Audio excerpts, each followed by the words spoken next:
오늘 우리에게 주신 하나님의 말씀입니다. 창세기 2장 8절에서 17절 말씀. 창세기 2장 8절에서 17절 말씀입니다.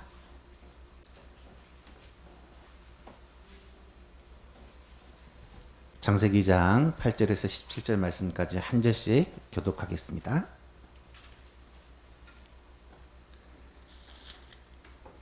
여호와 하나님이 동방의 에덴에 동산을 창설하시고 그 지으신 사람을 거기 두시니라.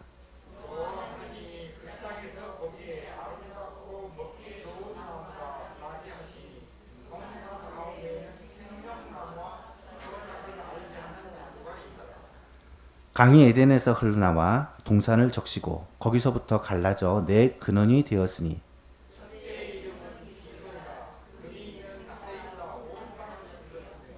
그 땅의 금은 순금이요 그곳에는 베델리엄과 호마노도 있으며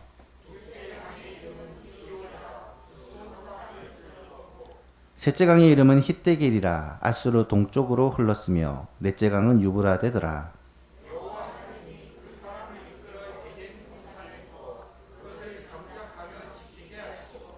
여호와 하나님이 그 사람에게 명하여 이르시되 동산 각종 나무의 열매는 내가 임의로 먹되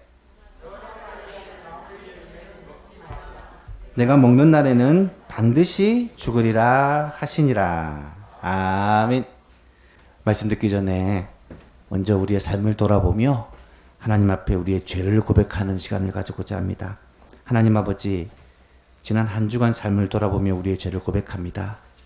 하나님 외에는 다른 신들을 너에게 두지 말라고 하셨는데 때로는 돈이, 때로는 자식이, 때로는 내 생각이 하나님의 자리를 대신할 때가 있었습니다. 마음을 다하고 목숨을 다하고 힘을 다하여 내 하나님 여호와를 사랑하나 하셨는데 하나님보다 세상을 더 사랑하고 하나님보다 나 자신을 더 생각할 때가 많았습니다. 용서하여 주옵소서. 너희는 세상의 빛이 되고 어두운 세상을 밝히라 말씀하시고 너희는 세상의 소금이 되어 맛을 내며 살라고 하셨는데 오히려 세상을 따라가며 세상에 휩쓸려 살 때가 많았습니다. 우리의 입술로 하나님을 찬양하고 형제들을 축복하라 말씀하셨는데 우리의 입술로 형제들을 저주하고 비난하고 우리의 말로 하나님께 불평불만하며 살았음을 고백합니다. 주여 용서하여 주옵소서. 지난 한 주 동안 하나님 앞에 지은 죄를 조용히 고백하도록 하겠습니다. 하나님 아버지 감사합니다. 우리의 죄를 하나님 앞에 다 내어놓고 토하여 내기를 원합니다. 하나님, 죄가 가득한 죄로 하나님을 만나는 예배를 드릴 수 없고 우리의 마음에 죄가 가득한 채로 거룩하신 하나님께 나아갈 수 없어서 이 시간 우리가 주님 앞에 우리의 죄를 솔직하게 고백하오니 하나님 우리의 죄를 용서하여 주시고 하나님 우리를 불쌍히 여겨 주옵소서. 순종치 못한 죄를 용서하여 주시고 알면서도 행하지 못한 죄를 용서하여 주시고 믿음으로 하지 않는 모든 죄를 용서하여 주옵소서. 하나님 앞에서 코람데오의 삶을 살지 못한 죄를 용서하여 주시고 우리의 마음에 거짓과 하나님 아버지 속임수가 있었음을 주님 앞에 고백하오니 용서하여 주옵소서.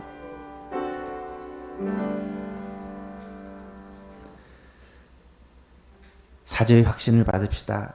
만일 우리가 우리 죄를 자백하면 그는 미쁘시고 의로우사 우리 죄를 사하시며 모든 불의에서 우리를 깨끗하게 하실 것이요. 아멘. 순서가 좀 바뀌었습니다. 죄송합니다. 익숙하지 않아서. 오늘은 아담 언약에 대해서 두 번째 시간입니다.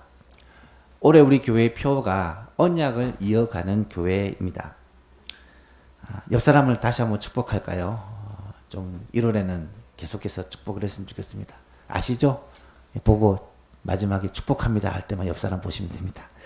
같이 한번 축복하겠습니다. 새해에는 하나님의 언약의 복이 그리스도 예수 안에서 여러분의 가정에 자손 대대로 이어져 가기를 축복합니다. 아멘. 정말 그랬으면 좋겠습니다. 성경에 7가지 주요 언약이 있다라고 말씀을 드렸습니다. 아담 언약, 노아 언약, 아브라함 언약, 모세 언약, 다윗 언약, 선지자 언약, 그리고 그리스도의 새 언약이라고 말씀을 드렸습니다. 1월에는 이 첫 번째 아담 언약에 대해서 자세히 살펴보고 있습니다. 지난 시간에 우리는 하나님께서 인류에게 주신 최초의 명령에 대해서 살펴보았습니다. 창세기 1장 28절에 보니까 하나님이 사람에게 아담과 하와를 가리킵니다. 그들에게 복을 주시고 하나님이 그들에게 이르시되 생육하고 번성하여 땅에 충만하라, 땅을 정복하라, 바다의 물고기와 하늘의 새와 땅에 움직이는 모든 생물을 다스리라 하시니라. 하나님은 사람으로 하여금 하나님께서 만드신 모든 피조물들을 정복하고 다스리도록 명령하고 계십니다. 하나님께서 만드신 만물을 하나님의 뜻대로 보존하고 유지하고 발전시켜 나가는 것이 하나님이 사람에게 주신 명령입니다. 사람들이 이 명령을 감당하기 위해서 다른 피조물과는 다른 특별한 무엇인가가 필요한데 성경은 그것을 사람이 하나님의 형상대로 지음을 받았기 때문이다 라고 설명을 합니다. 창세기 1장 26절과 7절을 보시면 하나님이 이르시되 우리의 형상을 따라 우리의 모양대로 우리가 사람을 만들고 삼위 하나님의 협의에 의해 사람 창조가 이루어진 거죠. 그들로 바다의 물고기와 하늘의 새와 가축과 온 땅과 땅에 기는 모든 것을 다스리게 하자 하시고 하나님이 자기 형상 곧 하나님의 형상대로 사람을 창조하시되 남자와 여자를 창조하셨다라고 기록을 합니다. 하나님은 사람을 만드실 때부터 모든 피조물의 주관자로 하나님을 대신하여 통치하고 다스리고 발전시켜 나갈 이 사명을 감당하기 위해서 하나님의 모습을 담게 하나님의 형상을 담게 사람을 창조했다라는 말입니다. 하나님의 형상, 하나님의 이미지라는 것은 사람이 하나님과 굉장히 비슷하다라는 말입니다. 사람이 하나님과 어떤 면에서 비슷하나? 하나님과 어떤 면에서 사람이 하나님을 닮게 만들어졌느냐? 여기서 우리는 청직이라는 단어를 꼭 기억해야 됩니다. 사람은 하나님의 형상대로 지음받은 사람은 이 세상에서 청지기로 살아가야 됩니다. 이 청지기라는 말은 중요한 두 가지 의미가 있습니다. 하나는 청지기는 주인이 아닙니다. 소유주가 아닙니다. 위로는 하나님이 계셔서 우리는 하나님을 경배하고 하나님을 섬기는 자로 살아야 됩니다. 하지만 청지기는 그냥 종과는 다릅니다. 모든 것들을 주관하고 다스리고 실제로 운영하는 일을 맡아 합니다.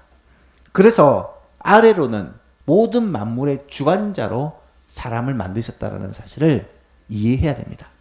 주관자라는 말은 내 마음대로 한다는 말이 아니라 잘 보존하고 유지하고 잘 발전시켜 나가는 책임을 우리 인간에게 주셨다라는 말이죠. 또한 하나님은 우리 안에서 하나님의 형상이 계속해서 회복되어 나가기를 원하신다라고 말씀을 드렸습니다. 어떻게 회복될 수 있겠습니까? 먼저는 성령 충만으로 말미암아 성장과 성숙이 우리에게 계속되어야 된다는 말입니다. 예수님을 계속해서 닮아 가야 된다는 말입니다. 자라가야 된다는 말입니다. 또 한 가지는 더 많은 하나님의 형상을 우리는 만들어 가야 됩니다. 어떻게 더 많은 하나님의 형상을 만들어 갈 수 있습니까? 전도해야죠. 복음 전하여 하나님을 닮은 그리스도 예수로 말미암아 하나님의 형상을 회복한 그리스도인을 만들어 가야 됩니다. 또 자녀를 많이 낳아야 됩니다. 그리고 그 자녀를 믿음으로 잘 양육해야 됩니다. 이것이 하나님의 형상을 만드는 방법이다라고 성경은 말씀하고 있습니다. 오늘은 두 번째 시간으로 하나님과 인간이 맺은 언약의 구체적인 내용, 아담과 맺은 이 아담 언약에 대해서 살펴보고자 합니다. 하나님은 사람을 하나님의 형상을 닮은 특별한 존재로 창조하시고 나서 그 사람이 행복하게 살 수 있도록 에덴의 동산을 창설하십니다. 8절 9절을 보니까 여호와 하나님이 동방의 에덴에 동산을 창설하시고 그 지으신 사람을 거기 두시니라. 여호와 하나님이 그 땅에서 보기 아름답고 먹기에 좋은 나무가 나게 하시니 동산 가운데는 생명나무와 선악을 알게 하는 나무도 있더라. 에덴에 동산을 하나님이 창설하시고 사람을 거기 두시고 그 동산에 각종 실과와 나무들이 아름다운 열매 그리고 먹기에도 좋은 열매를 맺도록 해주셨다라고 말씀하고 있습니다. 그렇다면 하나님이 사람을 위해 만들어주신 그 에덴은 어떤 곳일까? 에덴 동산에 대해서 사실 우리는 정확하게 알 수 없습니다. 왜냐하면 죄로 인해 오염된 인간이 이 에덴에서 쫓겨난 후로는 이 에덴을 우리는 경험해 보지 못했기 때문입니다. 이 땅의 낙원이라고 하는 그 에덴이 어떤 곳일까? 성경을 보시면 이 에덴에 대해서 몇 가지 힌트를 얻을 수 있습니다. 먼저 이 에덴 동산은 하나님과의 교제가 있는 곳이었습니다. 하나님과 만나고 대화하고 교제하는 곳이었다는 거예요. 에덴 동산은 굉장히 화려하고 웅장한 도시가 아닙니다. 에덴 동산은 여러 가지 편의시설이 잘 갖추어진 그러한 마을이 아닙니다. 어떻게 보면 자연 그대로의 동산인 것 같아요. 하지만 이 에덴이 진짜 낙원이 될 수 있었던 이유가 뭐냐? 그 에덴 동산에 하나님이 사람과 함께 거하고 계셨기 때문입니다. 아담과 하와는 분명 에덴 동산에서 하나님과 대화하고 하나님과 함께 그렇게 살았다라는 것을 알 수가 있습니다. 아담과 하와가 죄를 범하고 하나님의 낯을 피하여 도망합니다. 그때 하나님이 아담과 하와를 찾으십니다. 그렇다면 어떻게 해야 이 땅에 다시 에덴, 진정한 낙원이 회복될 수 있느냐? 가장 중요한 것은 하나님과의 만남과 교제가 다시 회복되어야지 에덴이 된다는 말입니다. 만일 우리 가정이 하나님이 주인이 되시고 하나님께서 늘 함께 하시는 가정이 된다면 우리의 가정이 에덴과 같은 낙원이 될 수도 있습니다. 우리 예수만 교회가 모일 때마다 하나님을 만나고 하나님과 교제하는 이 예배를 드린다면 우리 예수만 교회가 이 땅에서 경험하는 천국이 될 수가 있다라는 사실입니다. 두 번째로 이 에덴 동산은 하나님이 함께 계시기 때문에 낙원이고 또 기쁨이 충만한 곳이다라는 사실을 알 수 있습니다. 에덴이라는 이름의 뜻이요, 기쁨이라는 뜻입니다. 에덴 동산은 기쁨의 동산이었습니다. 에덴 동산에는 기쁨이 충만했습니다. 이 말은 에덴 동산에 살고 있는 사람들 그리고 하나님 그리고 온 피조물들이 함께 기뻐하는 그런 장소였다라는 말입니다. 여러분, 아무리 좋은 집에 살고 아무리 돈이 많고 몸이 건강하고 시간적 여유가 많아도요, 가족들끼리 매일 물고 뜯고 싸우면 그 가정은 결코 천국이 낙원이 될 수 없습니다. 지옥이겠죠. 마찬가지입니다. 교회도 건물을 아름답게 잘 짓고 재정도 넉넉하고 교육 프로그램도 좋고 모든 면이 잘 갖춰져 있어도 기쁨이 없다면, 평강이 없다면, 만족이 없다면 그 교회가 여러분 좋은 교회가 될 수 없고 천국이 될 수 없겠죠. 에덴은 기쁨이 충만한 곳이었다라는 사실을 알 수 있습니다. 에덴 동산은 또 생명과 축복이 넘치는 동산이었다라는 사실을 알 수 있습니다. 무엇을 통해 알 수 있느냐? 이 에덴에서 흐르는 네 개의 강을 통해 알 수 있습니다. 10절 이하에 보니까 강이 에덴에서 흘러나와 동산을 적시고 거기로부터 갈라져서 네 근원이 되었으니 첫째 이름은 비손이라. 금이 있는 하윌라 온 땅에 둘렀고 그 땅의 금은 순금이요 그곳에는 베델리엄과 호마노도 있으며 보석 이름입니다. 둘째 강의 이름은 기혼이라. 고스 온 땅에 흘렀고 셋째 강은 히데겔이라. 아수르 동편으로 흘렀으며 넷째 강은 유브라데더라.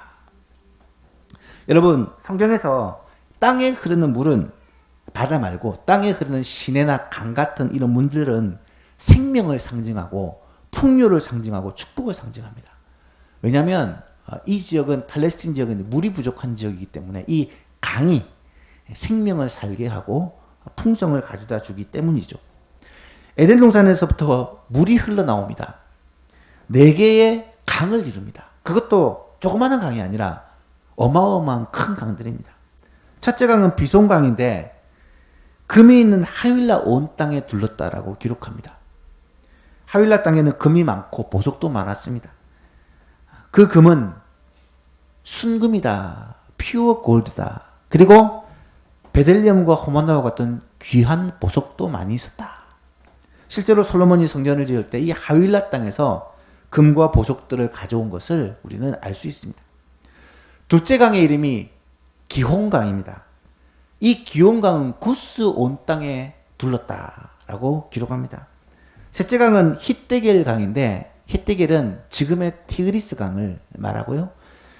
넷째 강은 유브라데인데 지금의 유프라테스 강을 말합니다. 티그리스 강과 유프라테스 강은 지금 중동의 엄청나게 큰 강이죠. 젖줄이라고 말할 수 있는 강이죠. 여러분, 에덴에서 출발한 이 생명과 축복이 비손강, 기혼강, 히데겔, 유브라데를 통해 온 땅을 적시고 있다는 사실입니다. 모든 풍요와 모든 생명의 근원이 에덴으로부터 출발된다는 거죠. 하나님의 복이 에덴에서 나와 온 땅을 흐르는 이 모습을 상징적으로 보여줍니다. 에덴 동산에 왜 이런 복의 근원이 되나?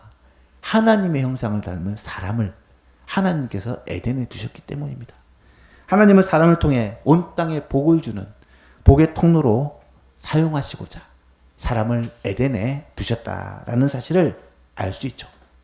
여러분, 에덴 동산은 하나님이 함께 계신 곳, 기쁨이 충만한 곳, 생명과 축복이 넘치는 곳, 말 그대로 낙원입니다. 오늘날의 에덴은 어디가 되겠습니까? 이 에덴은 어쩌면 우리가 상상할 수 없는 생존 경쟁과 끊임없는 결핍으로 힘들어하는 세상 가운데서 상상조차 할 수 없는 그런 장소일 수 있으나 예수 그리스도로 말미암아 회복된 심령, 회복된 가정, 회복된 교회에 하나님은 이 에덴의 기쁨과 에덴의 풍요와 에덴의 그 하나님과 함께하는 만족을 누리게 해주신다라는 사실입니다. 15절에 보니까 여호와 하나님이 그 사람을 이끌어 아담과 하와를 말합니다. 에덴 동산에 두어 그것을 경작하며 지키게 하셨다. 여러분, 아담을 에덴에 두신 목적이 무엇입니까? 경작하고 지키게 하셨다. 경작한다는 말은 발전시킨다는 말이고, cultivate 영어로 하면 개간하고 발전시킨다는 말이고, 지킨다라는 말은 유지한다, persevere라는 단어를 영어로 쓸 수 있습니다. 유지하는, 유지하고 발전시키는 일을 사람에게 맡겨 주신 것입니다. 여러분, 인간과 자연과의 관계가 바로 이런 관계예요. 인간은 자연을 잘 유지하고 발전시켜 나가야 됩니다. 그런데 오늘날 자연을 파괴하고 인간의 욕심을 따라 자연을 훼손했을 때 우리에게 나오는 결과가 어떠한지를 우리는 알고 있습니다. 죄 때문에 일어난 일이죠. 어떤 사람에게 물건을 맡기면 잘 가꾸고 잘 유지해서 10년이 지나도 잘 보존하는 사람이 있는가 하면, 어떤 사람에게 물건을 맡기면 한 달도 못 돼서 다 고장나고 부서지고 망가지는 경우가 많습니다. 새 외당을 4층이 지었는데 앞으로 어떻게 잘 보존할지 궁금합니다. 1년만 지나도 헝겊물이 되어버릴지 아니면 잘 보존하고 유지해서 깨끗하게 사용할지 기대가 되는데요. 하나님은 에덴의 청지기로 아담과 하와를 세워주신 거예요. 에덴 동산을 하나님께서 만드신 그 모습대로 잘 보존하고 더 발전시켜 나가도록 사람을 세워주신 것입니다. 이것은 지난주에 우리가 살펴보았던 사람에게 주신 첫 번째 명령, 기억나시죠? 생육하고 번성하라, 땅에 충만하라, 하나님이 만드신 모든 피조물들을 다스리라 명령하신 이 문화명령, 이 명령이 뭘 했습니까? 피조물의, 온 창조물의 청지기로 세우신 명령이다 라고 말씀을 드렸습니다. 이 명령의 연장선입니다.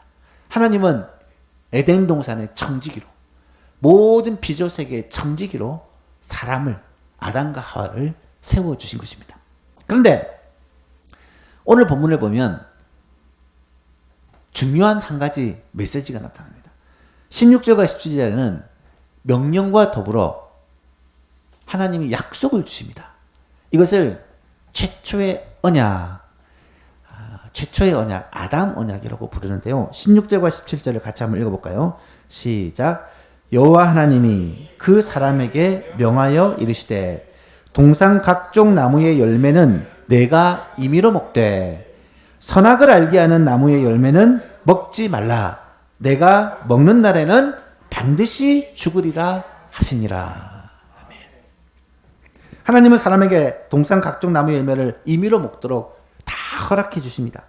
그런데 에덴 동산에는 많은 나무가 있고 그 나무들이 보기도 좋고 먹기에도 좋은 열매를 많이 맺게 해주셨다라고 말씀합니다. 그 모든 것을 사람은 마음대로 다 먹고 누릴 수 있었습니다. 물론 여기에는 생명나무도 포함되어 있습니다. 그런데 하나님은 모든 것을 허락하시지만 한 가지 금하시는 명령이 있습니다. 무엇입니까? 선악을 알게 하는 나무의 실과는 먹지 말라. 만약에 먹으면 어떤다고요? 반드시 죽으리라 라고 말씀해 주셨습니다. 이 언약은 선악과를 먹는 행위에 대해서 하나님이 심판을 경고하신 것이기 때문에 행위 언약이라고 표현을 합니다. 아담 언약을 행위 언약이라고도 부르는 이유입니다. 웨스트민스터 신앙고백과 소결의 문답을 보면 이게 행위 언약에 대한 내용이 나타납니다. 먼저 웨스트민스터 신앙고백 7장에 하나님께서 사람과 맺으신 언약 부분의 2번과 3번을 보시면 하나님께서 인류와 맺은 첫 번째 언약은 행위 언약이었다. 이 언약에서는 완전하고 인격적인 순종을 조건으로 아담과 그의 후손에게 생명을 약속하셨다. 여러분 잘 보시면 행위 언약을 생명 언약으로 재해석합니다. 만약에 아담이 기꺼이 하나님의 말씀을 순종했다면 영원한 생명을 누릴 수 있었다는 말입니다. 3번에 보니까 그런데 사람이 타락하여 그 언약으로는 스스로 생명을 얻을 수 없었기 때문에 주님께서는 일반적으로 은혜 언약이라고 부르는 행위 언약과 대비되는 은혜 언약입니다. 은혜 언약이라고 불리는 두 번째 언약을 기꺼이 세우셨다. 타락한 직후 하나님이 세우신 언약입니다. 이 언약으로 하나님께서는 죄인에게 예수 그리스도로 말미암는 생명과 구원을 조건 없이 제시하셨고 그들이 구원을 받도록 믿음을 요구하시고 생명으로 예정된 모든 이들에게 성령을 주셔서 그들이 자발적으로 믿고자 하며 또 믿을 수 있도록 만드시겠다고 약속하셨다. 이 부분은 다음 시간에 자세히 살펴보도록 하겠습니다. 소결의 문답에도 이 내용이 나타납니다. 12문에 보면 사람이 지음을 받은 지위에 있었을 때 하나님의 형상을 따라 특별하게 지음받았죠. 하나님께서는 사람을 향해 어떤 특별한 섭리 행위를 하셨습니까? 답 같이 읽어볼까요? 시작. 하나님께서 사람을 창조하셨을 때 완전한 순종을 조건으로 사람과 더불어 생명의 언약을 맺으시고 선악을 알게 하는 나무의 열매를 먹는 것을 사망의 고통에 의거하여 금하셨습니다. 아멘. 여기서도 행위 언약을 생명의 언약으로 그렇게 재해석하고 있습니다. 13문을 같이 제가 읽고 여러분 답해 보겠습니다. 우리 시조는 창조된 본래의 상태에 계속 머물러 있었습니까?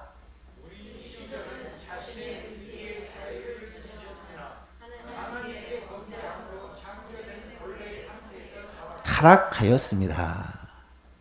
행위 언약은 순종하면 복을 받는 언약이고 그 말씀에 순종하지 않으면 저주를 받는 언약입니다. 이 언약을 이행하고 지키면 복과 생명을 누리는 진짜 생명의 언약이고 이 언약을 파기할 때는 죽을 수밖에 없는 행위 언약, 심판의 언약이라는 것입니다. 물론 아담이 이 언약을 맺었지만 아담 혼자 맺은 언약이 아닙니다.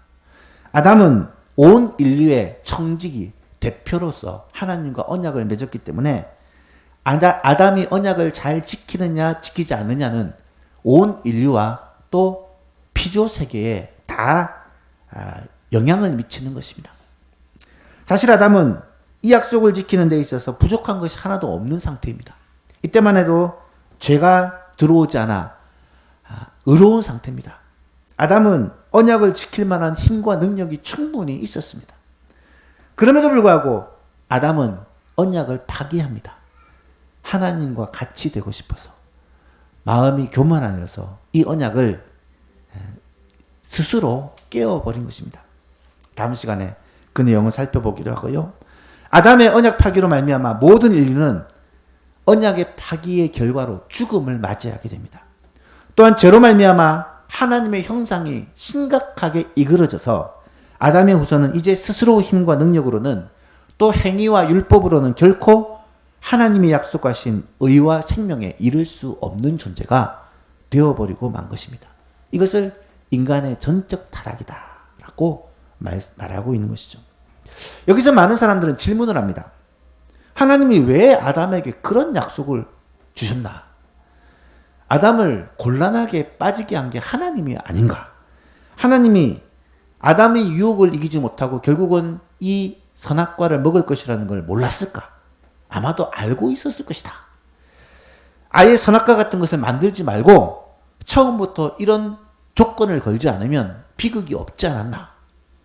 하나님을 무자비한 하나님으로 하나님을 아담을 시험하신 좋지 않은 하나님으로 몰아가려는 이단들이 굉장히 많습니다. 하지만 여러분 잘 생각해 보십시오. 하나님이 왜 선악을 알게 하는 나무를 만드셨을까요? 하나님은 왜 금지하는 명령을 내리셔서 사람으로 하여금 타락할 기회를 허락하셨을까요? 하나님은 왜 문화명령과 더불어 행위 언약을 체결하심으로 아담과 하와가 갈등을 하고 고민을 하도록 그렇게 유도를 하셨을까요? 앞에서도 계속 말씀드렸지만 하나님은 사람을 만드실 때부터 사람을 온 피조물의 청지기로 세우신 것입니다. 1차적으로 에덴 동산을 잘 지키고 보존하는 청지기로, 나아가 온 창조 세계의 청지기로 하나님은 사람을 만드신 거예요. 청지기가 어떤 사람이라고 말씀드렸습니까? 적어도 두 가지를 꼭 기억해야 한다고 하죠. 하나는 소유주는 아니다. 위로 주인이 계시다. 두 번째는 소유주는 아니지만 내가 책임을 지고 관리하는 관리자요 사용자다. 우리의 시간도, 우리의 생명도, 우리의 물질도, 우리가 가진 모든 것들을 우리가 이 땅에 사는 날 동안은 잘 관리하고 사용하는 어쩌면은 실제적인 주인이다. 아담과 하와는 에덴 동산의 청지기로서 모든 피조물의 청지기로서 꼭 기억해야 될 사실이 있었습니다. 그것은 뭐냐? 내가 주인이 아니다. 위로 창조주 하나님이 계시다. 따라서 창조주가 계시다라는 것을 결코 잊어버려서는 안 된다라는 말이죠. 선악과는 바로 이 사실을 가르쳐주는 일종의 사인입니다. 모든 것을 내 의지대로 하고 내 뜻대로 할 수 있지만 선악과를 먹지 말라는 이 명령은 하나님이 계시다. 위로 하나님이 계시다. 내가 주인이 아니라는 것을 알게 해주기 위해 하나님께서 사인으로 동산 중앙에 놓아두신 거예요. 그래서 저는 일종의 선악과를 신호등이라고 생각합니다. 이런 빨간 신호등이 켜지면 건너지 말아야 되잖아요. 하나님께서 이 신호등을 켜놓고 이 에덴 동산은 하나님이 내게 주셔서 마음껏 누리게 하시지만 내가 주인은 아니야. 하나님의 뜻대로 보존하고 다스리고 발전시켜 나가야 되는 청지기야. 내 위치와 나의 정체성을 깨닫게 하기 위해 신호등처럼 켜놓은 게 이 선악과라는 사실이에요. 사실은 하나님은 사람이 하나님의 말씀을 순종함으로 그 놀라운 은혜와 또 영원한 생명을 받아 누리기를 원하셨습니다. 그래서 결코 잊지 말아야 되는 한 가지 사실, 내가 주인이 아니다는 이 신호등을 켜놓고 항상 주인이신 하나님을 생각하고 하나님을 예배하고 섬기라고 우리에게 가르쳐 주셨던 거예요. 그런데 아담이 그걸 알고도 범죄함으로 말미암아 언약을 파괴했다라는 것입니다. 말씀을 맺고자 합니다. 오늘 우리는 아담 언약에 대해서 생각해 보았습니다. 아담 언약이라는 것은 동산 중앙에 있는 이 선악을 알게 하는 나무의 열매는 먹지 말라라는 하나님의 명령과 만약에 그것을 먹으면 죽는다라는 하나님의 약속입니다. 그렇다면 만일 이 아담이 말씀을 믿고 선악과를 먹지 않았다면 어떻게 되었을까? 분명 하나님께서 예비하신 은혜와 복을 누리고 생명나무의 열매를 맺고 영생을 누리며 살게 되었을 것입니다. 그래서 아담 언약은 행위 언약과 동시에 생명의 언약이라고 말할 수가 있는 것이죠. 하나님은 창조의 핵심인 인간을 이 땅에 행복하게 살기를 원하고 인간이 자신이 맡은 사명을 잘 감당하며 하나님께 영광 돌리며 살기를 원했기 때문에 우리가 누구인지를 잘 깨닫고 알게 해주시기 위해 동산 중앙에 신호등과 같은 사인을 남겨주셨는데 그것이 하나님께서 사람에게 베푸신 은혜요. 하나님께서 사람에게 주시는 복이라는 사실을 깨달아야 하는데 아담이 그것을 알지 못하고 이 언약을 깨므로 말미암아 불행이 시작되었다라는 사실입니다. 사랑하는 예수만 교신 여러분, 이 아담 언약의 내용을 우리도 꼭 기억했으면 좋겠습니다. 우리도 우리의 위로는 창조주 하나님이 계시고 우리를 구속하신 그리스도 예수가 계시고 하나님을 섬기고 그리스도를 사랑하는 것이 우리의 행복의 비결이라는 사실을 꼭 깨닫게 될 수 있기를 축복합니다. 내 마음대로 살면 행복할 것 같아도 내 마음대로 살고 내가 원하는 대로 죄를 짓고 살면 결국은 그 끝은 죽음이다, 멸망이다 라는 사실을 꼭 기억하시고 이 땅의 청지기로, 가정의 청지기로, 교회의 청지기로 하나님의 뜻에 따라 보존하고 발전시키며 하나님의 뜻에 따라 다스리는 청지기로 살아가는 예수망의 모든 가족들이 될 수 있기를 우리 주 예수 그리스도 이름으로 축복합니다.